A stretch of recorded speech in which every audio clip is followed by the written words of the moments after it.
folks. Welcome to another edition of the Omnist Hour. Been away for a while, partly because I never really quite found the right subject for a few weeks, and partly because every time I was thinking of doing a session, I never found the time to do it with all of the other demands on my time that come from family and friends and what's going on in life. So apologize if you've been waiting for another episode and been disappointed. You're going to get it today. A lot of topics that I've thought about talking on next, but I think today's is the one that maybe is the most pertinent to the world situation today. It's a topic I've touched on many times in my previous podcasts, but one which I'm going to really be focusing on today. Possibly one that may get me a strike or kicked off a platform, but it's stuff that's got to be said. Okay. Oh, by the way, that music in the background is Olivier Messiaen, French composer.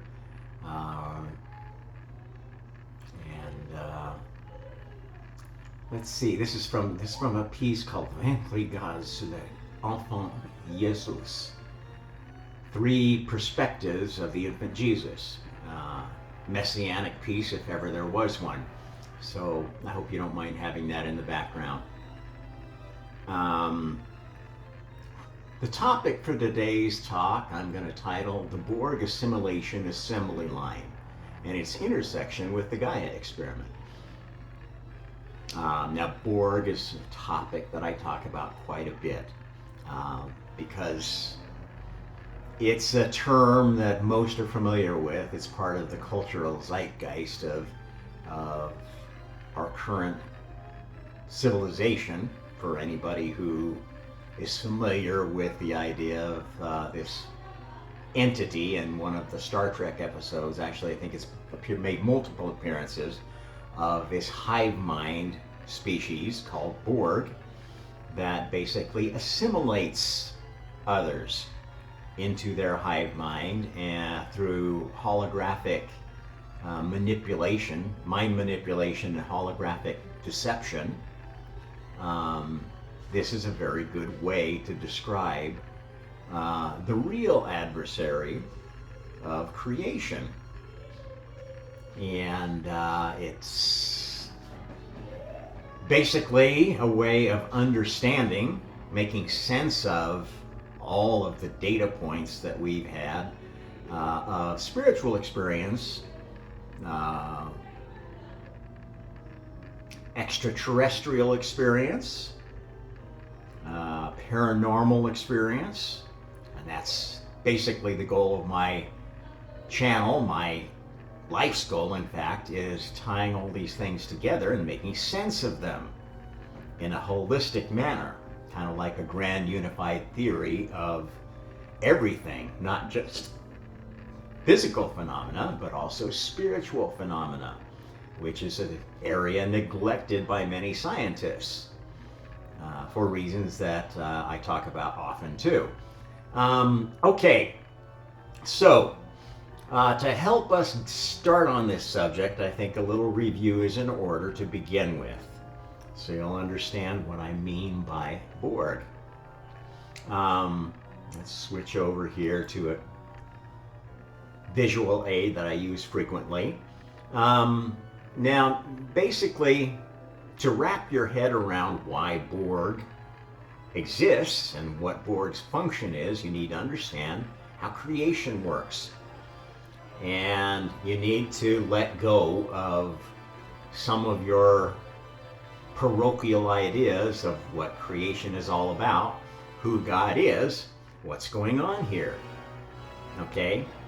So the first myth that you've got to let go of is that creation started out perfect. This nonsensical idea of some branches of Christianity and Judaism and Islam, it's not the way it is. ask any scientist to ask how creation happens, it just doesn't spring fully formed from the mind of a perfect God. It doesn't work that way in corporations, even Elon Musk's corporations. Creation takes work. It takes design, debug, multiple generations of debug and testing to have a product that actually does what it says it does and doesn't have any really bad consequences. Now, in fact, most of Elon Musk's products do have bad consequences. For any of those who actually know how lithium-ion batteries work, how these huge batteries that electric car vehicles have in them work and how they're manufactured, you'll know that they use materials like lithium and cobalt and so forth that are very difficult to produce, cause untold environmental damage in the production of it, not to mention health issues for the people that are mining it, which is why they move it all to places like China, where they can have slave labor that doesn't get to talk about how their workers are dying in droves, their families are becoming sterile, etc., all for the benefit of this globalist cabal that says, oh, green energy, it's easy, it's free, blah, blah, blah, blah. That's just not the way it is. Now, that's not to say that there aren't problems with carbon-based fuels, but those problems are ones we've been facing for over 100 years, and we've done a lot of things to make those better environmentally, catalytic converters and the such. There's all sorts of great technology that we've developed to make hydrocarbon fuels less polluting. Natural gas is one of the best. The problem with natural gas is it's not easy to contain and to move, which is part of the issue that we're facing right now, which as natural gas becomes the most popular hydrocarbon, it becomes one that is subject to a lot of problems with interrupting the flow of pipelines and tankers, which we know is a huge piece of this proxy conflict going on with Ukraine and Russia. Anyway, I'm not going to go down that rabbit hole, but I'm just going to tie this together with where we are today. Now, if we think about what a creator would want to do, okay, now one could imagine a creator that was a dictator, you know, a Vladimir Putin, Xi Jinping, Mao Zedong, Hitler, of the ancient primordial time before time, who just said, let it be, and it was good. Well, this is nonsense, okay? Because if you learn anything about souls, they have personalities, and their personalities changed based on their experience. And the most true statement that you can possibly make about personalities and power is that power corrupts. Absolute power corrupts absolutely. A god with absolute power would be a corrupt asshole eventually. And that's probably a phase that God went through and failed at miserably. In fact, there's some evidence that that might have been the case, in that they're discovering that the Big Bang may not have been the first Big Bang, that there may have been something before the Big Bang. Jury's still out on that one, but there's some interesting data coming in from a Hubble Space Telescope that indicates something doesn't match their theory of how this universe formed. I won't really weigh in on that, because I think there's a lot of possible explanations, and including ones that involve the fact that it's only one of a multiverse. And any scientific theory based upon the presumption that there's only one universe is doomed to failure from beginning.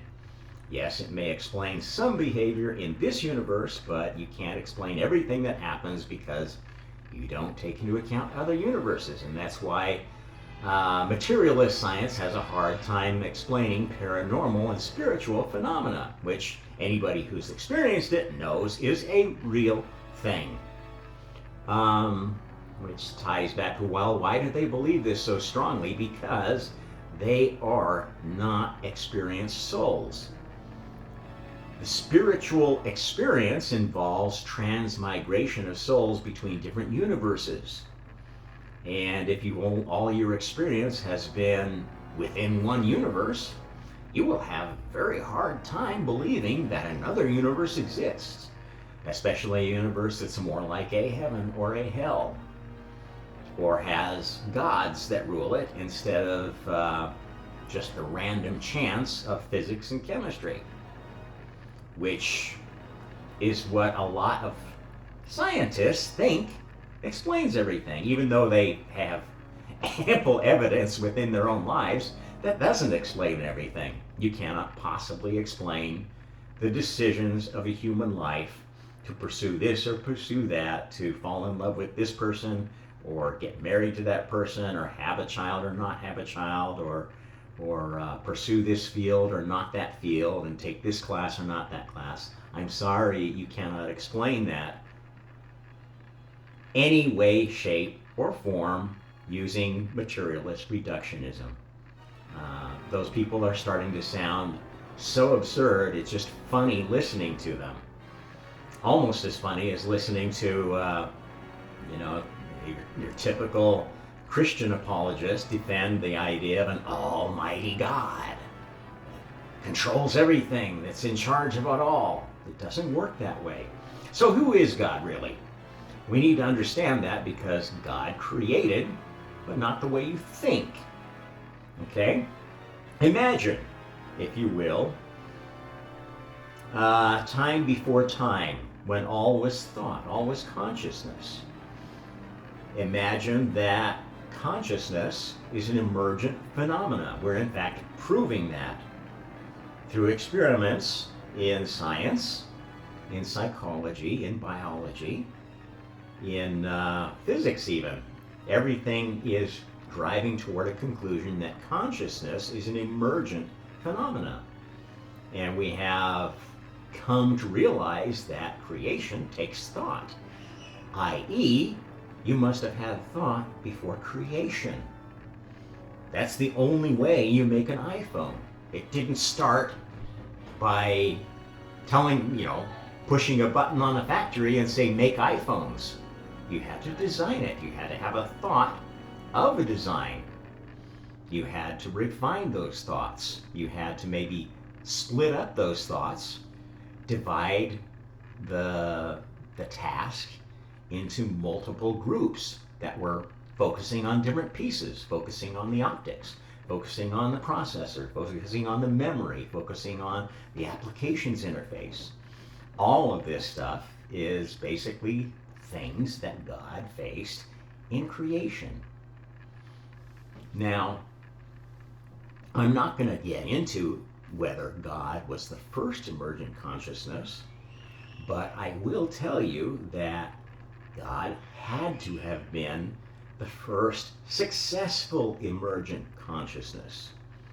Okay, think about it. If there is a successful pattern of creation, that pattern must, by definition of success, be constantly expanding, constantly working, constantly moving forward. If it reaches a steady state, it stops evolving, stops being able to respond to challenges, and is only awaiting some other consciousness developing a better system that makes it obsolete. Okay, that's why you have iPhone 11. They didn't stop with iPhone 1. They developed more. And why did they develop it? Because there was a created pressure to do that. You had a pressure of competition. Now, if you wanted to make a system where competition was healthy, you would design it so the competition was controlled. You would design your competition in such a manner that nobody else could invent a better competition. This is what's happening here. So let's review the stages of God's developing consciousness. The first stage, God's just waking up. I am I. What am I not? God thinks of a not me, a child that doesn't have all of God's wonderful thoughts, but maybe has its own thoughts. So God can train the child and talk to the child and has a friend to bounce ideas off of. That's the first other soul that was developed. The first creation of God was this cat that I call Lucifer. I think that's a good name for giving an idea who this second soul was. Now, granted, Lucifer is a human name. This soul didn't have that name at the time, didn't have any name because names had not been invented. And this is another thing you need to understand about creation, that creation is starting from absolute zero, from pure thought, without form, without definition. Okay, so part of, in fact, the most important part of what had to develop with creation is giving names to thoughts and values to thoughts so that thoughts could be weighed against each other. And that leads to another soul that was created. You can think of these as the primordial souls. There were probably other attempts in this period, other ideas tested, and there are other souls out there who were designed for different purposes, but I'm just going into the ones that are absolutely essential, the minimum set necessary for creation. The second one is karma. Now, what was karma? Karma was not a free-willed soul. Karma was sort of an AI, a program designed to collect the ideas of God and Lucifer, and maybe some other souls that were in this milieu, and grade them. I like this idea better, I like that idea better, and feed them back to God, who would then reprogram karma with a different idea of what good is. Okay, because the idea of good and bad, evil, didn't exist. There was no grading system. How do you develop a grading system? You have to gather data and you have to evaluate it. Okay, so from a computer programming standpoint, judgment is reprogramming. You judge the effectiveness of a programming experiment and you reprogram the instruments to refine the experiment. This is how this whole thing worked. Now, as the experiment became refined enough to identify, well, this is a bad idea, this is an old idea, just reimagined, but it's still not going to work. So, you know, like a copycat idea or a really bad idea that we know isn't going to work, well, those we needed a new soul to store up, and that was BORG, the anti-karma, anti-God adversary. All the bad ideas, all the stupid things were stored up in BORG, and one of the most stupid ideas was the idea of having one central consciousness directing everything else. The idea of a total totalitarian one God. That's BORG. If you think of God as this powerful force that's, let Jesus lead me. Jesus, tell me what to do. Okay, you are praying to BORG. You are not praying to God or the better versions of Jesus. You want some magical force to take over your life and control you. Tell you what to do because you don't trust yourself to make good decisions. That's BORG. So basically, we had a system where karma is becoming a judge of good ideas and feeding back good ideas to the souls who will listen, which gradually became Lucifer as well. He learned pretty quickly that, God's a pretty sharp cat. Always has better ideas than I do. If I want to have a value in this thing, well, occasionally I have a better idea, but what I'm really good at is being the devil's advocate, questioning God's ideas, because sometimes God has these crazy pie in the sky ideas of perfection that don't really work, that need some polishing. And that's what Lucifer does. Now, then we need another soul. We need kind of the agent of BORG, who basically gets programmed with all the worst ideas, all the stupid things that don't work, and that is a soul that I call Lilith. I give that soul that name not because I have any animosity to the female. In fact, Lilith is not female. Lilith is a hermaphrodite. The manifestation of Lilith in the Hindu pantheon, in fact, is this hermaphrodite pair, Shiva, Kali. They say Kali is Shiva's wife, but they both represent the destroyer. And this is the adversary, the one that's always trying to tear apart creation. And the worshipers of the destroyer will tell you that, well, that's because creation is never going to be perfect. It's just always going to be cyclical. Okay? This is where you get the very dark idea that's behind Buddhism and much of Hinduism, that, oh, well, this is not real, it's just an illusion, and it can never be perfect, and we just need to meditate our way away from it and just pretend that pain and suffering don't exist, and we'll get to nirvana. Okay, this is delusion city, and Lilith is the goddess of maximum delusion, the representative of BORG. She is a hive mind queen, hermaphrodite hive mind queen. So by queen, I say, a queen is one who manipulates and controls through psychological means.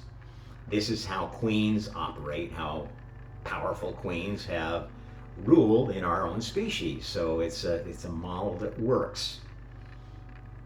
The king archetype is more of a Luciferian archetype of a forceful, let's get this done, I don't care, how many bodies get in the way, let's do what needs to be done, the end justifies the means.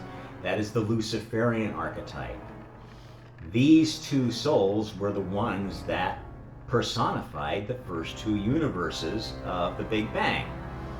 The Luciferian universe was the physical universe that we are incarnated in now, and so frustrated with the pain and suffering in.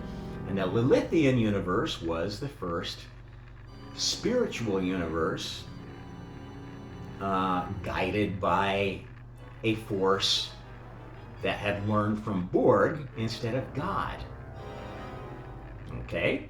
So you've got basically four archetypal souls you can take guidance from.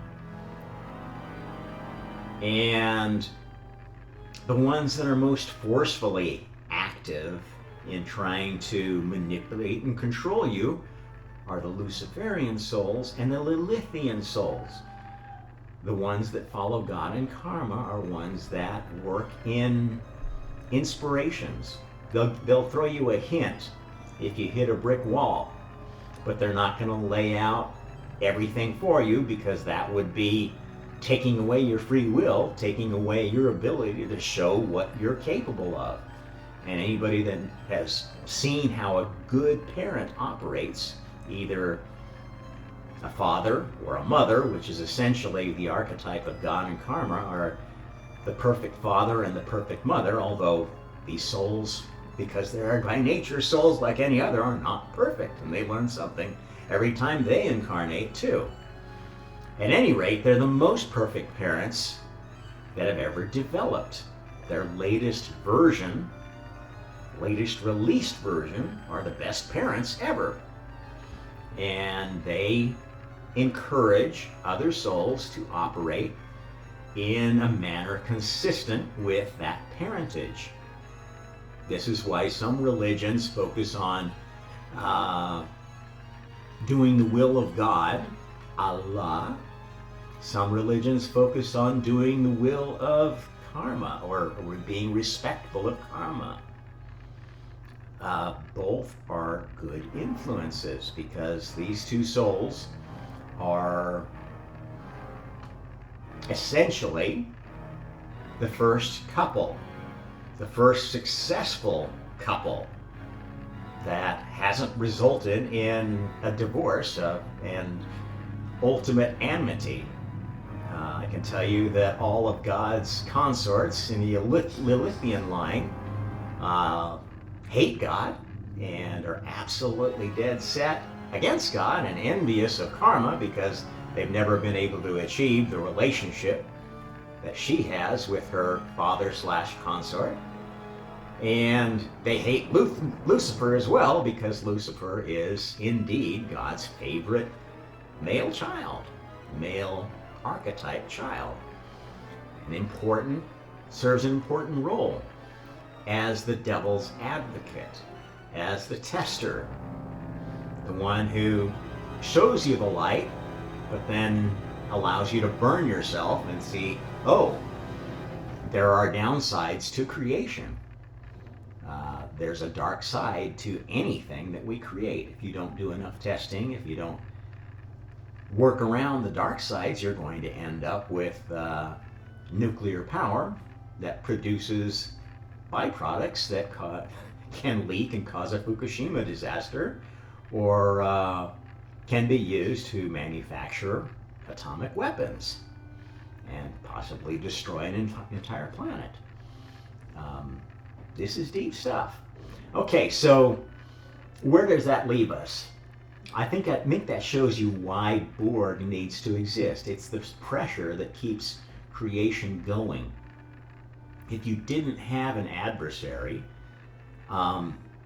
you wouldn't have anything to tell you, well, is this perfect or does it need more work? You need pressure to perfect something. I'll give you some examples in history of inventions that were kind of ahead of their time and failed simply because there was not enough pressure. There was no competitive pressure, no market pressure to make that thing successful. So you had, like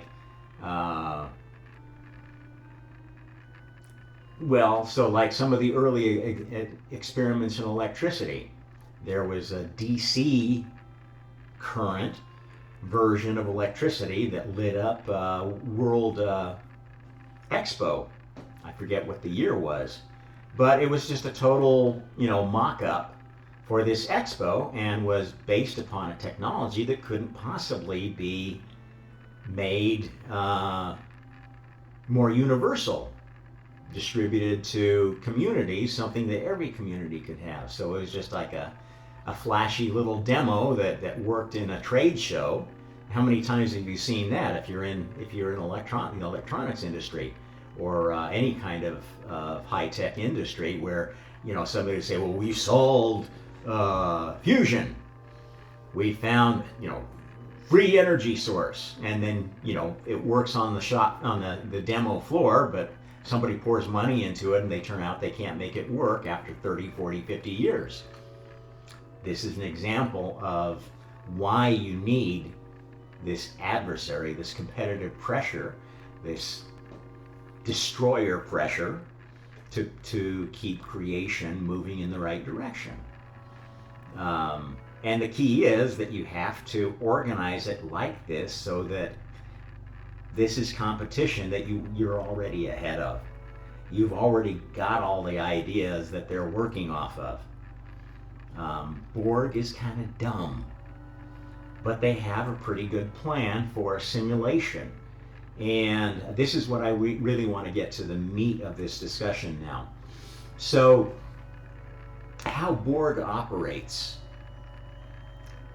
is they look for species that are reaching the point of consciousness where most of the species is developing a spiritual level of consciousness.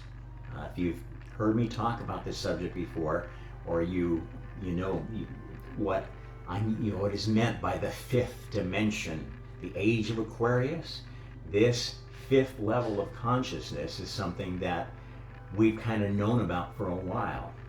But it's not the pinnacle, it's not the destination, it's just the first awareness of spirituality. I mean, not just book awareness where I believe in God, but actually aware of the spiritual realm, aware of other dimensions, other universes that you can interact with.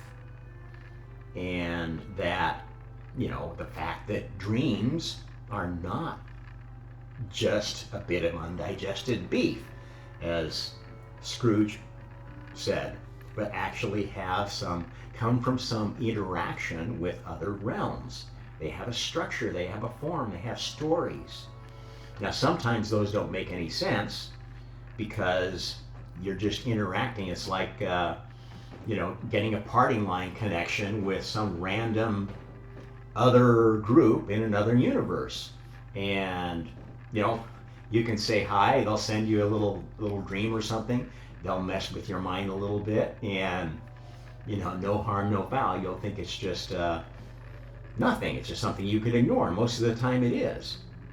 But anybody who has had real, deep spiritual experience, interaction with these other dimensional entities can tell you that it is real and it is very spiritual, either in a positive way or a negative way.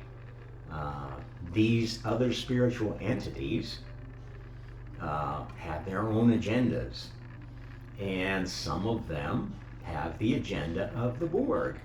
So this is what I want to talk to you, because they are the more dangerous agenda from the standpoint of your individual consciousness and your species collective consciousness. And this is more, I'm going to talk more of a species level, but I think you'll be able to relate how it affects you. Now, the BORG agenda for a species, as they're awakening, as humanity has been, with increasing acceleration for the last 2,000 years, especially in the last 100 years with the advent of media technology and the rapid spread of new ideas. Everybody realizes that we are sort of at a crux of consciousness. In fact, we're now worried about, we've created artificial entities, computer entities that may have their own consciousness and may be a threat to us. The AI discussions we're having right now is part and parcel of what's going on. So this is very pertinent to this AI discussion. One of the things I'll mention is that you shouldn't be so worried about AI, because who created the first AI? God. Okay, so this is another area where, whatever's going on with these bad guys trying to misuse AI, let me know. I want to let you know that there is AI out there already that is light years ahead of anything that humanity is doing right now, and that is ruled by karma. So I wouldn't be so worried about the AI if you're actually a good person who wants to make this world better. I think you'd be much more, your energy would be much better spent worrying about the folks that have been assimilated by the BORG, or who are operating a very Luciferian agenda. These are humanity's enemies. Not necessarily enemies per se, but the Luciferians tend to want to dominate the human generation, if you will. They know that there's something special about humanity as a species, and they want to be the part of humanity that runs the show, that defines where humanity goes. Uh, this is why they're very big in the transhumanist agenda. They want to basically make their pampered people the, uh, the permanent masters of humanity through augmentation and digitization of consciousness, because the Luciferians are also tend to have a lot of converts in those of lower consciousness, those who don't have any awareness of spirituality, find Luciferian arguments very appealing because they don't admit of there being any evil force like a devil, any downside to dabbling with technology, as long as you can make sure you benefit from it, from all its good aspects, and you don't suffer from its bad aspects. This is a Luciferian way of approaching technology. The Lilithian effort is going on at the same time. And what has been happening for quite a while during the day 7 of creation, while God was waking up and discovering karma had learned enough to be ready to release from the test bed of this planet, this solar system, they've been swapping back and forth whether the Luciferians or the Lilithians kind of drove this planet. And you can think of them, that's basically ties back to this male paternalistic versus female motherly rule of the species. And you see that going on right now. This is what is going on in the battle between East and West. The Eastern philosophical religions represent the Lilithian ideal of, oh, well, let's just let the hive mind decide what's good for everybody, and we'll let the hive mind represents the Buddha, represents the gurus who really know what's good for everyone spiritually. Let's just let them tell everybody what to think, what to do, and everything will be perfect. And we'll give them the best drugs and the best mind-altering substances, the best media, so that they will be happy. They will own nothing and they will be happy. And this is essentially what is driving the World Economic Forum and communist ideals of the is a Lilithian viewpoint of basically spiritual communism. You've got the establishment sort of still representing a paternalistic Luciferian ideal.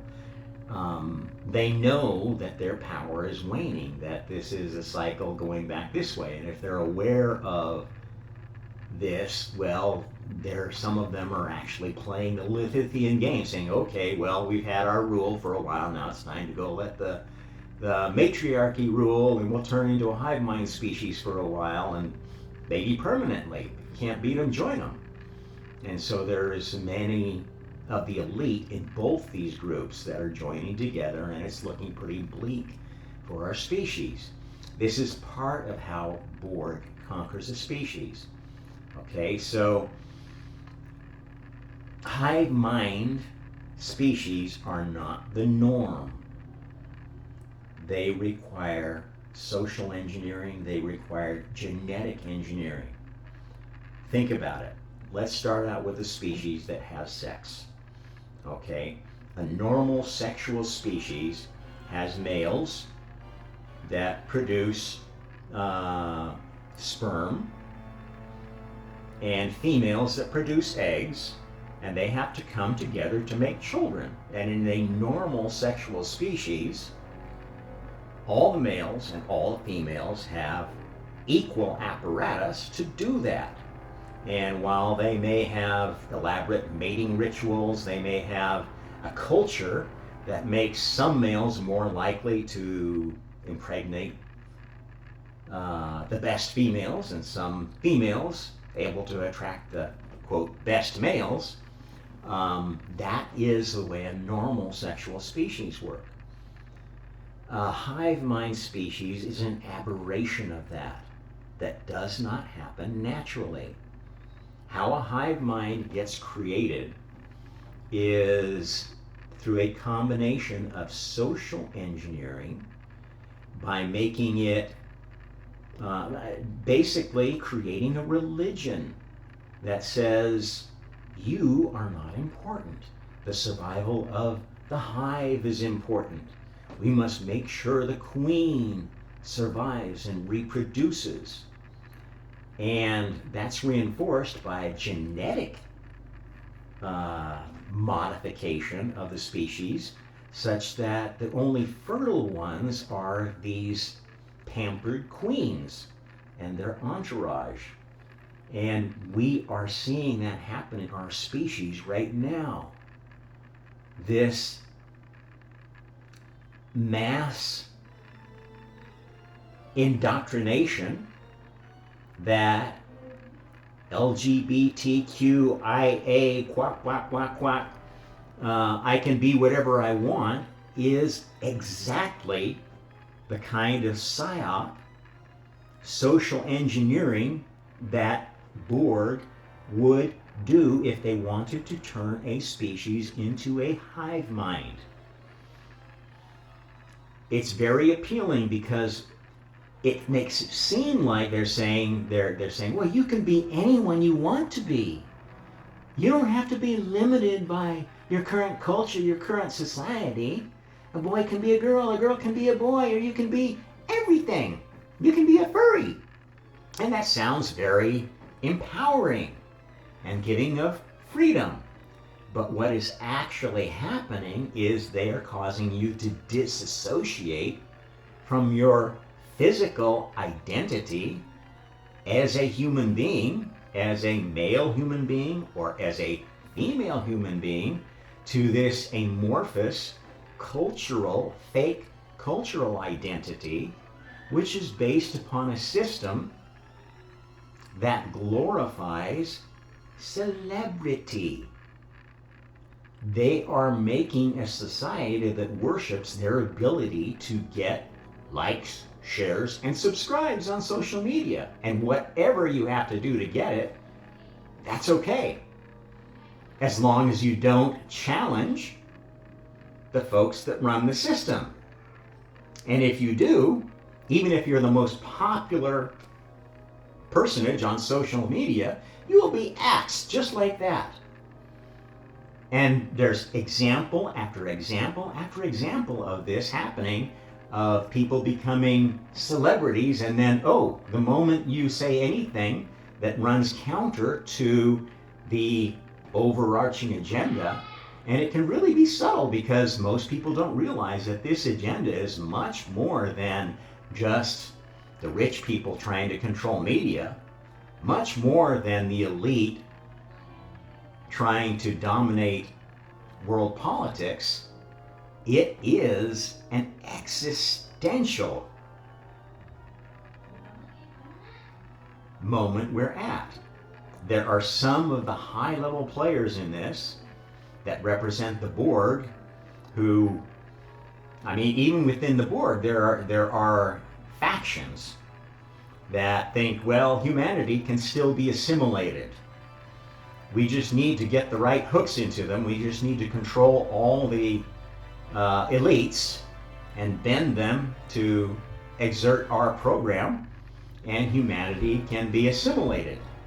And this is why, especially recently, you've seen just really blatant pushing of this woke agenda, bragging about coming for your children, about grooming your children, about we control your schools now. We're going to turn your children into trans whatever, transferees, and they're proud of it. They're actually proud of it. They're flaunting it now. And I mean, this is the moment of truth that we've hit. And this is where we're going to really determine which faction of the Borg is correct. There's one faction that has no respect for humanity and thinks we can do anything we want at this point. We control enough of the elite, the world elite, and enough of especially the media, that we can push whatever agenda we want. And all we're going to do by pushing further is get people to hold their heads up so we can whack them off like chives, as they have been doing in China for a long time. But people are still standing up there, and actually that's accelerating. I've got to really shout out to the Chinese people for standing up and finally growing a pair of balls, standing up to the Chinese Communist Party before it's too late.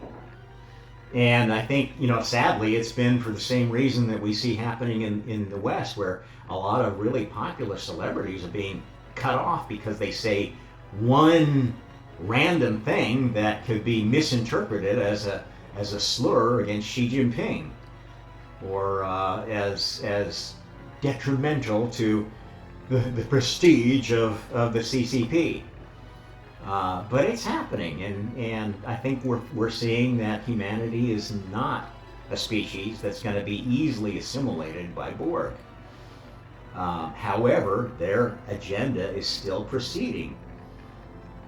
And I can tell you that part of this transhumanist agenda is directed at making those already, quote, superior elites more superior, giving them more power, but it's also directed exactly at de-empowering the average human being, reducing their fertility,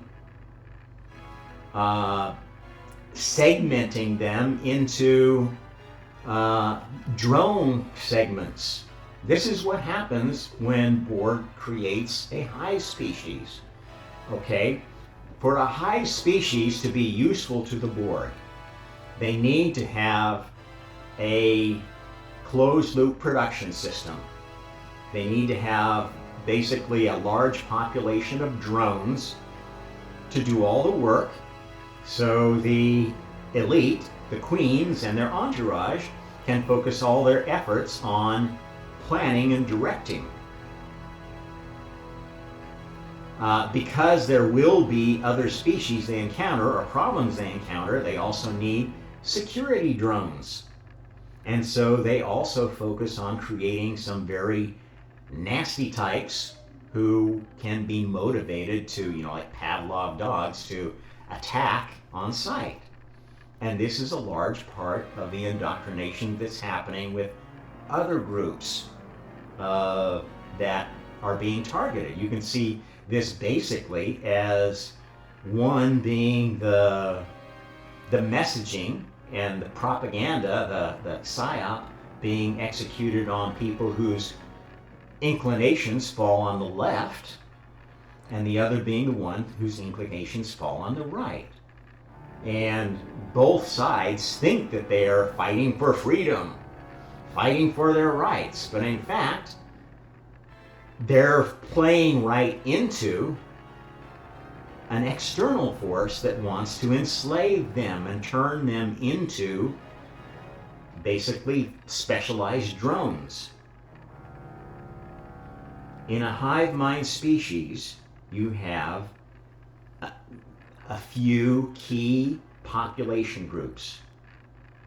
You have the production, the worker drones. This is what the left messaging in media is all about, creating these worker drones. Also, there's like a far left,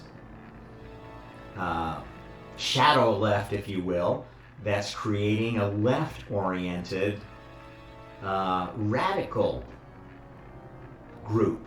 This is the group behind Antifa, BLM, and so forth that uses leftist propaganda to say, well, you should just go out and grab what you need because you deserve it, because you're underprivileged, you've been oppressed, and blah, blah, blah, blah, blah, and you have a right to go out and grab what you want.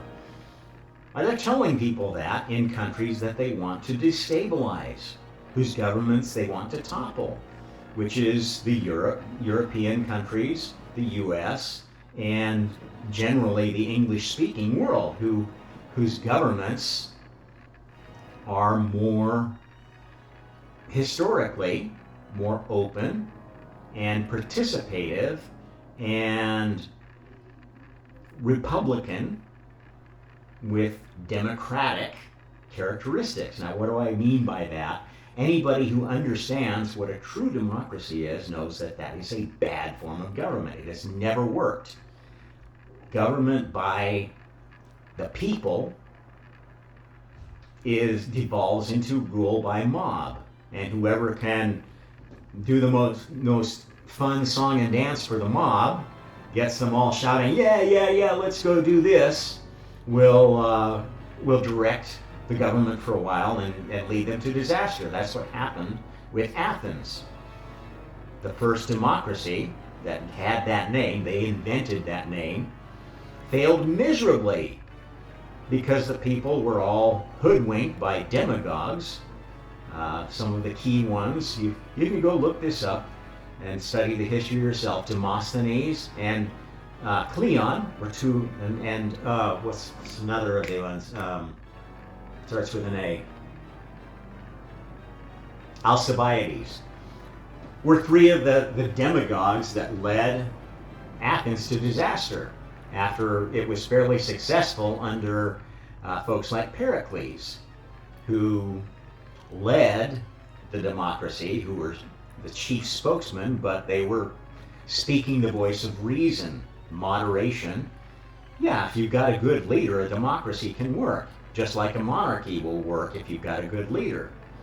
But if you have somebody that talks up a big storm, but doesn't actually deliver, a Donald Trump-y kind of guy, that can be really bad. Vladimir Putin kind of a guy. He talks up a really good story, but he's a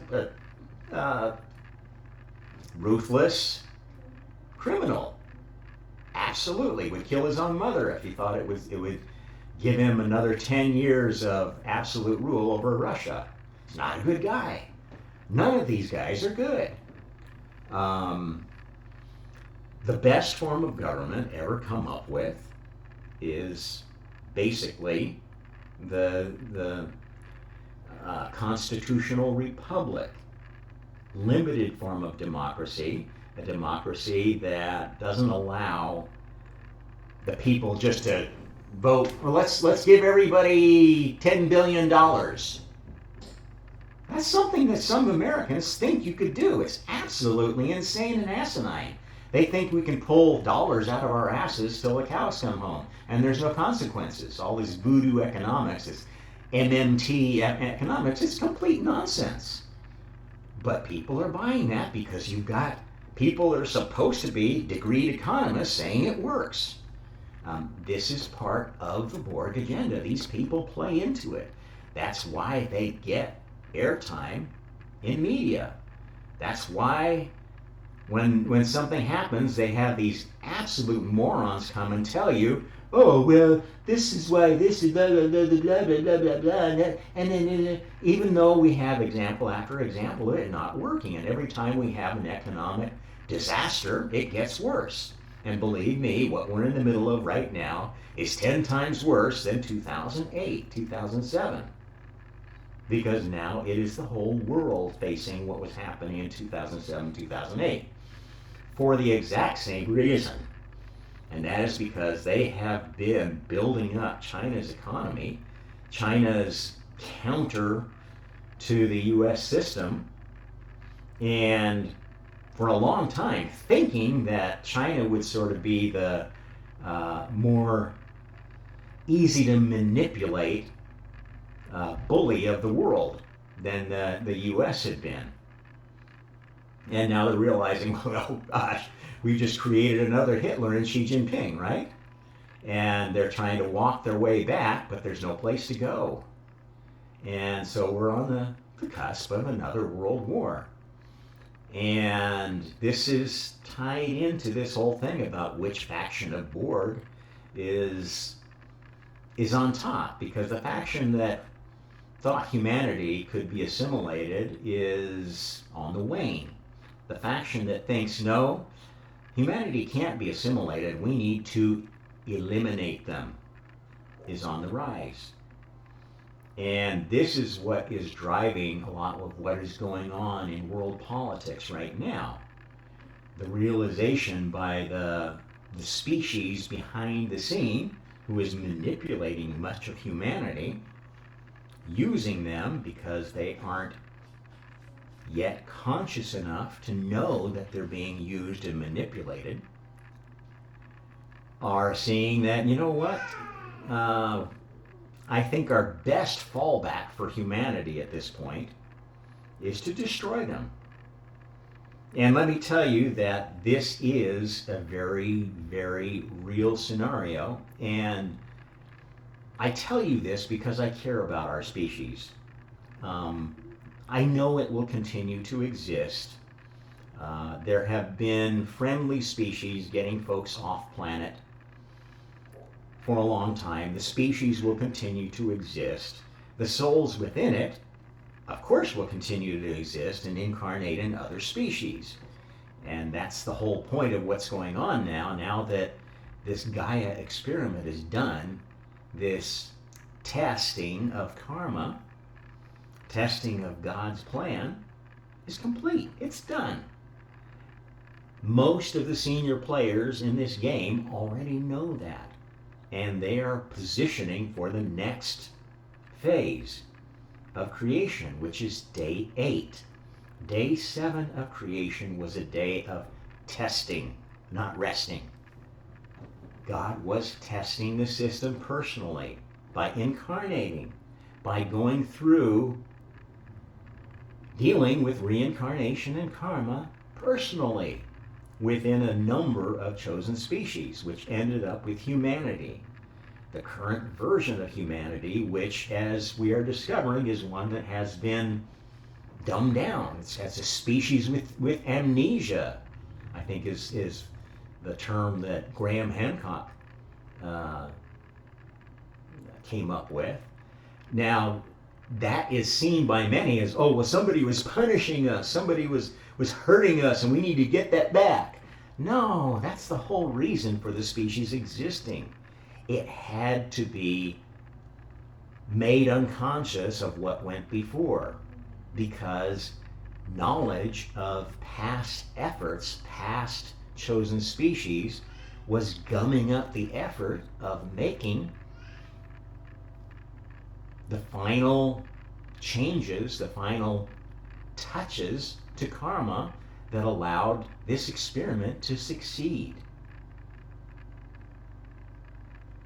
That finally proved that this Big Bang didn't need to be destroyed like previous Big Bangs had. This is the one we're going to keep expanding and building on. This multiverse is the right multiverse. It will continue. Other souls may invent their own multiverses. Knock yourself out. Maybe there are already other multiverses there, but the one we're living in, the one whose rules we obey, is pretty much in its final release state. Now, that doesn't mean there won't be releases after this. Anybody who knows how software and hardware work know that even the best product will be surpassed. But from now on, we're not going to be working on the mechanics of karma, the mechanics of the multiverse, how souls move between universes, how their reincarnation experiences are planned. That's all set. There will be more universes where new kinds of planning will happen. New gods will earn their own universe and have their own idea of how to prepare souls for higher achievements. How to remedially deal with souls that have slipped off the abyss, as it were. This has been pretty much in its final state and been working for a while. It's just that it's been limited to the souls that were trained within this test tube of this solar system, this planet. That's why we haven't seen a lot of extraterrestrial activity, a lot of interference from the outside until recently. And now the interference is becoming massive, as it did at certain times in our previous history. There were periods where there was a lot of talk of demons and jinn active in the species, and legends. We think of them as legends, but they were actual things that happened. The most convincing evidence I can give you, well documented, are things like the experience of Joan of Arc, one of the best documented episodes of spiritual inspiration and manipulation, demonic manipulation, and everything else. And it's captured from all sides because it's well documented in the 3 trials that were held. One favoring the French clergy, one favoring the British clergy, and one several hundred years later looking at both sides to see if Joan should become a saint. Now, I'm not a Catholic, but I appreciate a lot of what the Catholics have come up with in terms of their ways of dealing with the spiritual world. A lot of it is based in real world experience, and the better exorcists are really doing some great work. There are also some that are probably in the power of demons themselves. And we certainly know that many of the popes, many of the cardinals of the Catholic Church have been demonic figures, have been evil. There's no hiding that. At any rate, I think what you need to understand is that you are, as a human being living on this planet right now, on this BORG assembling line. They are working on your mind through their agents, not so much directly, subtly, because this is the challenge they have with humanity. This is the reason why humanity exists, is that we are a species that was designed to be difficult to control, difficult to manipulate. Now that has its dark side because we can be very selfish, and sometimes independence is not the best thing to have. In a disaster, you don't want everybody running off in a different direction. You'd like to have some unity of direction, unity of command. And this is a challenge for our species. Where to find that direction and how to keep that direction from becoming corrupt and manipulated, especially if that corruption and manipulation is coming from without the body politic.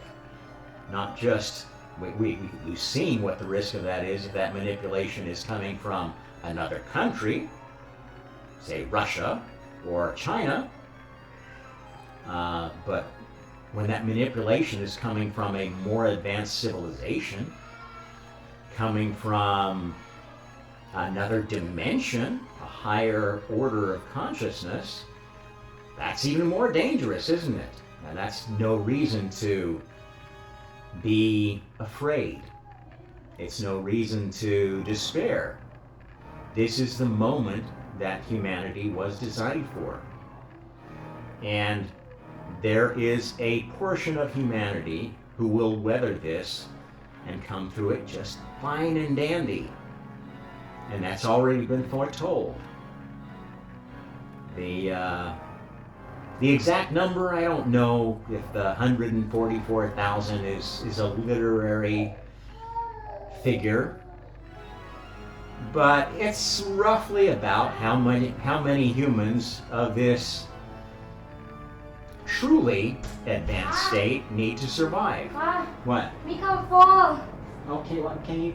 It's fall in top in those there. I know, but I'm still in the middle of my podcast here.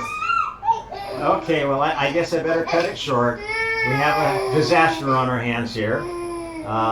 Catch us again next time on the Omnis Hour. Happy Karma.